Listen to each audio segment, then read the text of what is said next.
ಮೀಸಲಾತಿ ಬಗ್ಗೆ ಯಾಕಂದ್ರೆ ನೀವು ಕೇಳ್ತೀರಾ ಅದನ್ನ ನಂದು ಪ್ರಶ್ನೆ ತಗೊಳಕ್ಕಿಂತ ಮುಂಚೆ ನೋಡಿ, ಇದು ಯಾಕಂದ್ರೆ ನೀವೆಲ್ಲ ಬರೆದು ಆಯ್ತು ಕೊಟ್ಟಾಯ್ತು 2023 ಆಗಿರೋದನ್ನ ಮತ್ತೆ ಇವ್ರು ಮಾಡ್ತಾರೆ ಅಂತ ಹೇಳಿದ್ರೆ ಇದನ್ನ ಚುನಾವಣೆ ಸಂದರ್ಭಕ್ಕೆ ಮಾತ್ರ. ಮೊನ್ನೆನೂ ಕೂಡ ಮಾಧ್ಯಮದವ್ರು ಕೇಳಿದ್ರು ನನಗೆ, ನಾ ಹೇಳಿದೆ ನೋಡಿ ಇದು ಬಂದಿರೋದು ಬರೀ ತಮಿಳ್ನಾಡು ಮತ್ತೆ ವೆಸ್ಟ್ ಬೆಂಗಾಲ್ ಎಲೆಕ್ಷನ್ಗೋಸ್ಕರನೇ ಬಂದಿರೋದೇ ಹೊರತು ಡಿಲಿಮಿಟೇಷನ್ ಕೂಡ ಅವ್ರದ್ದು ಅದೇ ಟೈಮಿಗೆ ತಂದಿದ್ದಾರೆ. ಅದರಿಂದ ಸೌತ್ ಇಂಡಿಯನ್ ಸ್ಟೇಟ್ಸ್ ಎಷ್ಟು ಹೊಡ್ತಾ ಬೀಳುತ್ತೆ ಗೊತ್ತಾ? ನಾಳೆ ನಿಮ್ಮನ್ನ ಲೆಕ್ಕನ ಇಟ್ಕೊಳ್ಳಲ್ಲ ತಿಳ್ಕೊಳ್ಳಿ. ಈಗಲೇ ಆಸ್ ಇಟ್ ಈಸ್ ನಾನು ನೋಡಿದೆ ಇಲ್ಲಿ ಸಂಸದದ್ದು ಎಂತದ್ದು ಅವ್ರದ್ದು ಪ್ರೆಸ್ ಮೀಟ್, ಅವ್ರು ಏನ್ ಹೇಳಿದ್ರು ಅಂತ ಹೇಳೋದಕ್ಕೆ ಹೋಗೋದಿಲ್ಲ, ಅದಕ್ಕೆ ಕಾಮೆಂಟ್ ಮಾಡೋ ಯೋಗ್ಯತೆನೂ ಅವ್ರು ತಗೊಂಡಿಲ್ಲ. ಆದ್ರೆ ಒಂದೇ ಒಂದು ಇದೇ ತರ ವಾಯ್ಸ್ ನ ಇವರೆಲ್ಲರೂ ಸಂಸದರು ನಾವು ಟ್ಯಾಕ್ಸ್ ಕಲೆಕ್ಷನ್ ಹೋಗ್ಬಿಟ್ಟು ಕೇಳ್ಬಿಡ್ಲಿ ನೋಡೋಣ. ಈಗ 5 ಲಕ್ಷ ಬಂದಿದೆ ಸೀತಾರಾಮ ಅಂತ ಹೇಳಿ, ಎಂತದ್ದು ಸೀತಾರಾಮ ಎಂತದ್ದು ನಿರ್ಮಲಾ ಸೀತಾರಾಮ್ 5 ಕೋಟಿ ಏನೋ ಬಂದಿದೆ ಅಂತ, ಅದಿನ್ನೂ ಗೊತ್ತಿಲ್ಲ, ಬಂದಿದೆ ಅಂತೆ. ಅದಕ್ಕೊಂದು ಪ್ರೆಸ್ ಮೀಟ್ ಮಾಡಿದ್ರಿ ಇವತ್ತು, ನೀವೆಲ್ಲ ಹೋಗಿದ್ರಿ ಅಂತ ಹೇಳಿ ಭಾವಿಸ್ತೀವಿ. ಆಯ್ತು, ಬಂದಿರೋದಕ್ಕೆ ಇಷ್ಟು ಮಾಡ್ತಾರಲ್ಲ, ನಮ್ಮಿಂದ ತಗೊಂಡು ಹೋಗಿದಾರಲ್ಲ ಟ್ಯಾಕ್ಸ್ ವಿಶ್ವಗುರುಗೆ ಕೊಡಕ್ಕೆ. ವಿಶ್ವಗುರು ಅಡ್ರೆಸ್ ಇಲ್ಲ ವಿಶ್ವದಲ್ಲಿ. ಈಗ ಎಲ್ಲಿಗೆ ಬಂದು ನಿಂತ್ಕೊಂಡಿದೆ ನೋಡಿ, ಚುರುಮುರಿಗೆ ಬಂದು ನಿಂತ್ಕೊಂಡಿದೆ. ನಾನು ಇದನ್ನ ಹಾಸ್ಯ ಪದವಾಗಿ ನಾನು ಮಾಡ್ಬೋದು, ಯಾಕಂದ್ರೆ ನಾನು ವಿರೋಧ ಪಕ್ಷದಲ್ಲಿ ಅವರಿಗೆ. ಆದ್ರೆ ಒಂದು ಹೇಳ್ತೀನಿ, ಅಲ್ಲಿ ಟ್ರಂಪ್ ಅವರಿಗೆ ಹೋಗಿ ಮಸ್ಕ ಹೊಡಿಯೋದು ಅಲ್ಲಿ, ಇಲ್ಲಿ ಇಸ್ರೇಲಿಗೆ ಹೋಗಿ ಮಸ್ಕ ಹೊಡಿತಾರೆ, ಇರಾನಿಗೆ ಹೋಗಿ ಮಸ್ಕ ಹೊಡಿತಾರೆ. ಇವ್ರು ಈ ನಮ್ ದೇಶನ ಈಗ ರಷ್ಯಾದವರು ಚೈನಾದವ್ರು ನಂಬ್ತಾನೆ ಇಲ್ಲ ತಿಳ್ಕೊಳ್ಳಿ. ಅವ್ರಿಗೆ ಡೌಟ್, ಇವ್ರು ಯಾವಾಗ ಇಲ್ಲಿ ಏನ್ ಎತ್ಲ ಕೊಡ್ತಾರೆ ಇವ್ರಿಗೆ ಗೊತ್ತಾಗಲ್ಲ ಅಂತ. ಯಾವಾಗ್ಲೂ ಕೂಡ ಒಂದು ಶ್ರದ್ಧೆ ಇರ್ಬೇಕು. ಯು ಆರ್ ಟೇಕಿಂಗ್ ನೋಡಿ, ನಮ್ಮ ದೇಶದೊಳಗೆ ಭಾವನಾತ್ಮಕದಿಂದ ಹೋಗ್ತಕ್ಕಂಥ ವ್ಯವಸ್ಥೆಯನ್ನ ಸಾಯಂಕಾಲ 8-9 ಗಂಟೆಗೆ ನರೇಂದ್ರ ಮೋದಿ ಅವರು ಇಡೀ ನೇಷನ್ ನ ಉದ್ದೇಶಿಸಿ ಹೆಣ್ಣು ಮಕ್ಕಳ ಬಗ್ಗೆ ಏನೋ ಒಂದು ಇದನ್ನ ಮಾಡ್ತಾರೆ. 2023 ಪಾಸ್ ಆಯ್ತಲ್ಲ ಬಿಲ್ಲು, ಆದ ತಕ್ಷಣ ಎಲ್ಲಿ ಹೋದ್ರು ಗೊತ್ತಾ? ಅವ್ರು ಸಾಯಂಕಾಲ ಎಲ್ಲಿ ಹೋಗಿದ್ರು ಹೇಳಿ? ಗುಜರಾತಿಗೆ ಹೋಗಿದ್ರು. ಗುಜರಾತಿಗೆ ಹೋಗಿ ಒಂದು ರೋಡ್ ಶೋ ಮಾಡ್ತಾರೆ. ನೀವು ನೋಡಿಬೇಕಾದ್ರೆ ಇದೆಲ್ಲ ಈ ತೇಜಸ್ವಿ ಸೂರ್ಯ ಇವರೆಲ್ಲ ಭಾರಿ ಏನು ಭಾಷಣ ಮಾಡೋದು, ಆ ರೀತಿ ಒಂದ್ ಸ್ವಲ್ಪ ಹೋಗಿ ಆ ಟ್ಯಾಕ್ಸ್ ಕಲೆಕ್ಷನ್ ಕೇಳ್ಬಿಟ್ಟಿದ್ರೆ ಸಾಕಾಗಿತ್ತಪ್ಪ. ಇವ್ರ ಮುಖಕ್ಕೆ ಟ್ಯಾಕ್ಸ್ ಕಲೆಕ್ಷನ್ ಕೇಳಿದ್ರೆ ಸಾಕಾಗಿ. ಟ್ಯಾಕ್ಸ್ ಕಲೆಕ್ಷನ್ ಯಾರಾದ್ರೂ ಇವ್ರು ವಾಯ್ಸ್ ಎತ್ತಿದಾರ? ದುಡ್ಡು ಕೊಡ್ತಾ ಇಲ್ಲ. ಎಷ್ಟು ಅಂತ ಹೇಳಿ ರಾಜ್ಯ ಸರ್ಕಾರದಿಂದ ಸೆಂಟ್ರಲ್ ಅಲ್ಲಿ ಕೊಟ್ಟಿಂದ ಅಂದ್ರೂ ಕೂಡ RDPR ಡಿಪಾರ್ಟ್ಮೆಂಟ್ ಅಲ್ಲಿ ಕೊಡ್ತಾ ಇದ್ದಾರೆ. ನನ್ನ ಎಜುಕೇಶನ್ ಡಿಪಾರ್ಟ್ಮೆಂಟ್ ಮಕ್ಕಳು ಹೆಂಗೆ, ನಾವು 100ರಲ್ಲಿ ಎಲ್ಲದೂ ಕೊಟ್ಟಿಲ್ಲ ನಾವು ಇಲಾಖೆಯಲ್ಲಿ. ನನ್ನ ಲಿಮಿಟೇಷನ್ ಏನಿದೆ ಕೊಡ್ತಾ ಪ್ರಯಾರಿಟಿ ಮೇಲೆ ಮಾಡ್ತಾ ಇದ್ದೀನಿ ನಾನು. ನಮ್ಮ ಭಾಷೆ ಬಗ್ಗೆ ಮಾತಾಡ್ಬೇಕಾದ್ರೆ ಟೀಕಾ ಟಿಪ್ಪಣಿ ಮಾಡ್ತಕ್ಕಂಥವ್ರು ನಮ್ಮ ರಾಜ್ಯದಲ್ಲೇ ಹುಟ್ಟಿದ್ದಾರೆ ಅಂತ ಹೇಳಿದ್ರೆ, ಹಾಗಾದ್ರೆ ನಿಮಗೆ ನೀವು ಕೊಟ್ಟಿರ್ತಕ್ಕಂಥ ಟ್ಯಾಕ್ಸ್ ಹಣನ ಇವ್ರ ಮುಖಕ್ಕೆ ತರ್ತಾರೆ ಅನ್ಕೊಂಡಿದ್ದೀರಾ? ಇವ್ರ ತರ ಯೋಗ್ಯತೆ ಇಲ್ಲ. ರಾಘವೇಂದ್ರ ಅವ್ರು ಯಾವತ್ತು ಭಾಷಣ ಮಾಡಿದ್ದಾರೆ ಹೇಳ್ರಿ ನೋಡೋಣ, ಯಾವತ್ತು ಮಾಡಿದ್ದಾರೆ? ನಾ ಮೊನ್ನೆ ನೋಡಿದೆ ಫಾರೆಸ್ಟ್ DC ಅವ್ರಿಗೆ, ಯಾಕೆಂದ್ರೆ ಅವ್ರಿಗೆಲ್ಲ ಮೆಸೇಜ್ ತಗೋತಾರಲ್ಲಿ ಶರಾವತಿ ಅವ್ರದ್ದು ಹೆಂಗೆ ಮೂವ್ ಆಗ್ತಾ ಇದೆ ಅಂದ ತಕ್ಷಣ ಇಲ್ಲೊಂದು ಪ್ರೆಸ್ ಮೀಟ್ ಮಾಡ್ಬಿಡೋದು. ಅದನ್ನ ಚೆನ್ನಾಗಿ ಮಾಡ್ಕೊಳ್ಳಿ, ಯಾಕೆಂದ್ರೆ ನೀವು ಮಾಡಬೇಡ್ರಿ ಅಂತ ನಾ ಹೇಳೋದಿಲ್ಲ. ಕೇಂದ್ರ ಸರ್ಕಾರ ಸಹಕಾರ ಬೇಕು ಅಂತಾನೆ ನಾನು ಕೇಳಿದ್ದೀನಿ, ನಾನು ಇಲ್ಲ ಅಂತ ಹೇಳೋದಿಲ್ಲ.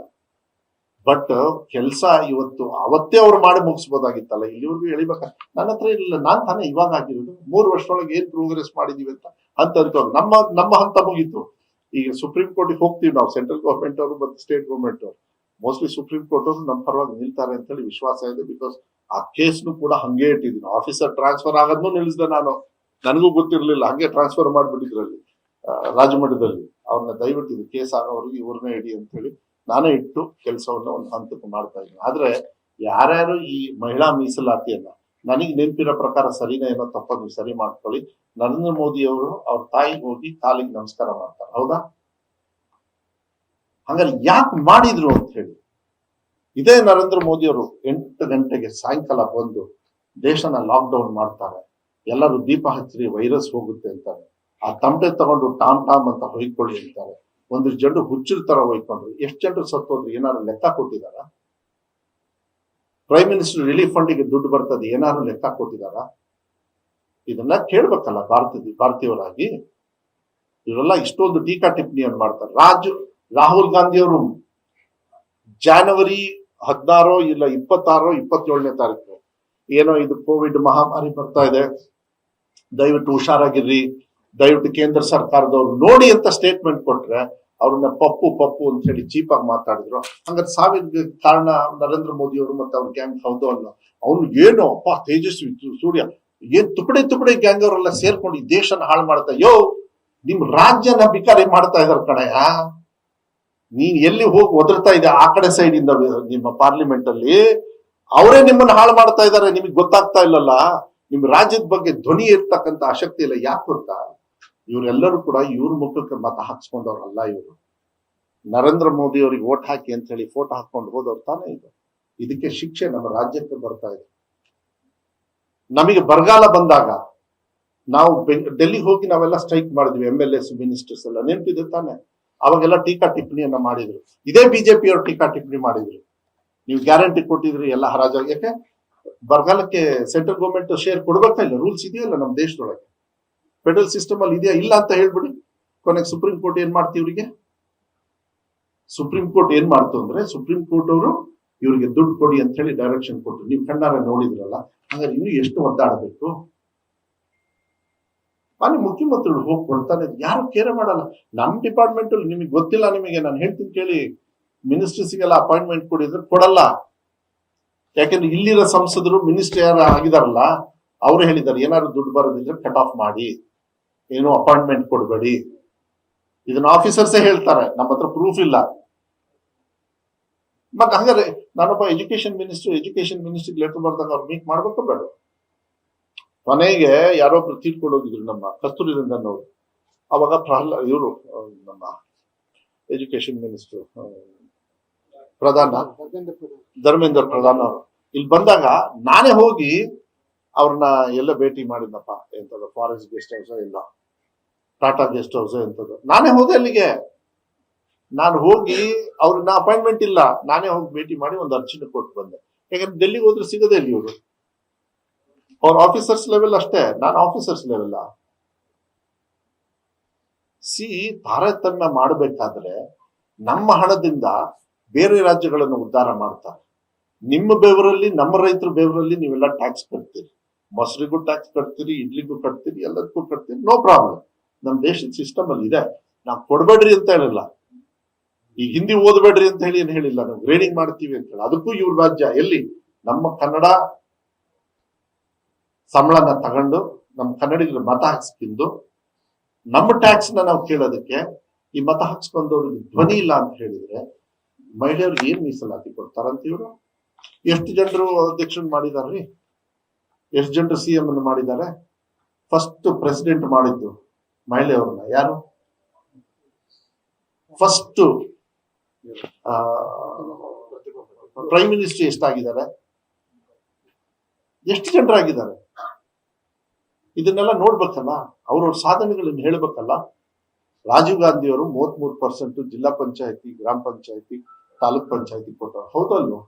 ಅದಾದ್ಮೇಲೆ ಏನಾರು ಆಗಿದೆಯಲ್ಲಿ? ಗ್ರಾಮ ಪಂಚಾಯತಿಗೆ 50% ಇದೆ. MLAs ಕೂಡ ಮಾಡಿ ಅಂತ ಹೇಳಿ ಅವಾಗ ಬಿಲ್ ಪಾಸ್ ಆಗಿರೋದು. 33% MP ಗಳಿಗೂ ಅಷ್ಟೇ, ಈ 500 ಚಿಲ್ಡ್ರಲ್ಲಿ, ಮತ್ತೆ MLAs ಕೂಡ ಆಗಿ ಅಂತ ಸೈನ್ ಮಾಡಿದಾರಲ್ಲ ಎಲ್ಲರೂ. I think 400 and order.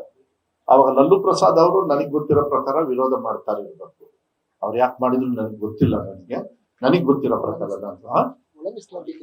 ಅವ್ರು ಒಳ ಮೀಸಲಾತಿ ಕೊಡಿ ಅಂತ ಅವಾಗ ಒಂದಿದ್ ಮಾಡ್ತಾರೆ. ಆದ್ರೆ ಹೈಯೆಸ್ಟ್ ವೋಟ್ ಹಾಕ್ತಾರ ಅವಾಗ 400.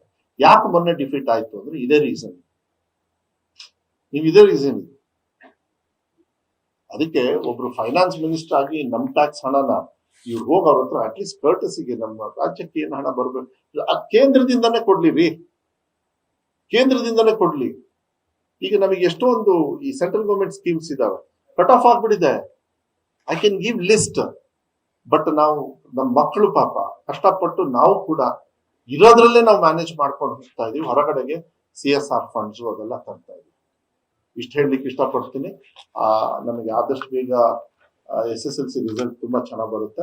ಅದು ಅನೌನ್ಸ್ ಆದ ತಕ್ಷಣ ಅವತ್ತಿಂದ ಒಂದ್ 2-3 ದಿವಸದಲ್ಲಿ ಯಾವಾಗ ಮನೆ ಮುಖ್ಯಮಂತ್ರಿಗಳು ಇಲ್ಲಿಗೆ KPS ಲಾಂಚಿಗೆ ಅದನ್ನ ಶಿವಮೊಗ್ಗದಲ್ಲೇ ಮಾಡ್ಬೇಕು ಅಂತ ಹೇಳಿ ಕರ್ನಾಟಕ ಪಬ್ಲಿಕ್ ಶಾಲೆಗೆಲ್ಲ ಈಗ DPRs ರೆಡಿ ಆಗ್ತಾ ಇದೆ. ಇಡೀ ರಾಜ್ಯದಲ್ಲಿ 1,000 KPS ನಮ್ದು ಮೈನಾರಿಟಿದು ಮತ್ತೆ ಎಲ್ಲರದ್ದು ಸೇರಿ ಮತ್ತೆ ಕಲ್ಯಾಣ ಕರ್ನಾಟಕ ಭಾಗದ್ದು ಕೂಡ ಸೇರಿ ಸರಿ ಆಗ್ತಾ ಇದೆ. ಮತ್ತೆ ಇದು ಮಾಹಿತಿಗೆ, ಯಾಕಂದ್ರೆ ಇದು ಎಲ್ಲಾ ಕಡೆನೂ ಇದೆ. ಇದು ನನಗೆ ಟೆಕ್ನಿಕಲಿ ನಂಗೆ ಹೇಳಕ್ ಬರೋದಿಲ್ಲ. ಇದು ಯಾರಾದ್ರೂ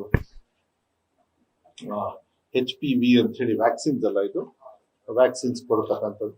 ಸ್ವಲ್ಪ ಇದನ್ನ ನಿಮಗೆ ಕೊಡ್ತೀವಿ ಡೀಟೇಲ್ಸ್, ಯಾಕಂದ್ರೆ ಇದು ಸೂಕ್ಷ್ಮವಾಗಿ ಅರ್ಥ ಮಾಡ್ಕೋಬೇಕು ಮಕ್ಕಳು ಕೂಡ. ಇದನ್ನ DH ಅವ್ರಿಗೂ ಹೇಳಿದೀನಿ. ಸ್ವಲ್ಪ ಕೆಲವು ರೆಸಿಸ್ಟ್ ಮಾಡ್ತಾರೆ, ಅದು ಎಲ್ಲ ಇರೋದ್ರಿಂದ ನೀವು ಸ್ವಲ್ಪ ಇದನ್ನ ತಗೊಳ್ಳಿ. ಯಾಕಂದ್ರೆ ಪೊಲಿಟಿಕಲ್ ಇರೋದ್ರಿಂದ ಅನ್ಸುತ್ತೆ. ಬೇಕಾದ್ರೆ ಇದು ನೀವೇ ಸಪರೇಟ್ ಪ್ರೆಸ್ ಮೀಟ್ ಮಾಡಿ DHOಸ್ಗೂ ಹೇಳಿ, ಅಲ್ಲಿ ಮತ್ತೆ ಲೋಕಲ್ ಆಫೀಸರ್ಸ್ಗೂ ಹೇಳಿ, ಎಲ್ಲೆಲ್ಲಿ ನಮ್ಮ ಡಿಪಾರ್ಟ್ಮೆಂಟ್ ಏನಾದ್ರು ನಿಮಗೆ ಸಹಕಾರ ಬೇಕಂದ್ರೆ ಅದನ್ನು ಹೇಳಿ ನಾವು ಮಾಡ್ತೀವಿ. ಯಾಕಂದ್ರೆ ಇದೆಲ್ಲ ಏನಂದ್ರೆ ಅವ್ರ ಹೆಲ್ತ್ ವಿಚಾರಕ್ಕೆನೆ ನಾವು ಈ ವಿಚಾರಗಳನ್ನ ತಗೊಳ್ಳೋದು. ಸೊ ಅದನ್ನ DHO ಇವಾಗ ನನಗೆ ಈಗ ಕೊಟ್ರು ನನಗೆ ಅದು ಫುಲ್ ಓದ್ಲಿಲ್ಲ ನಾನು. ಸೊ ಅದು ಮಾಡ್ಕೊಂಡು ಹೋಗ್ತಕ್ಕಂಥ. ಸೊ ಇಷ್ಟ ಆಗಿದೆ, ಮತ್ತೆಲ್ಲದೂ ಕೂಡ ಚೆನ್ನಾಗಿದೆ, ರಾಜಕಾರಣನೂ ಚೆನ್ನಾಗಿದೆ, ಏನು ತೊಂದರೆ ಇಲ್ಲ. ಪ್ಲಸ್ ಡೆವಲಪ್ಮೆಂಟ್ ಕೂಡ ಸ್ಪೀಡ್ ಆಗಿ ಆಗ್ತಕ್ಕಂಥ ಕೆಲಸ.